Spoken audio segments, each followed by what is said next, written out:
Should we change their mind on protein? I think so too. People have so many misconceptions about protein. We treat it differently than we would carbohydrates or fats. It's just so shitty that we think that way.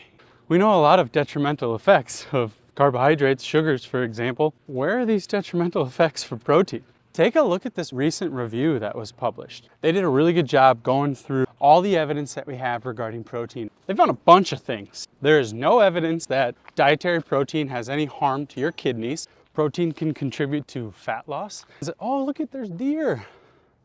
Vegans and vegetarians are able to get sufficient protein to get any exercise-based adaptations. There's no impact of red meat on any health outcomes. Protein after training, the so-called anabolic window, that doesn't seem to be necessary. What's much more important is just making sure you get the recommended amount of protein. Protein powder should not be thought of differently than any type of food. It is no way worse or better for you than supplementing with protein from a meal. 20 to 30 grams seems sufficient to stimulate muscle protein synthesis. People seem to think that anything more than 20 or 30 doesn't do anything. That's not true.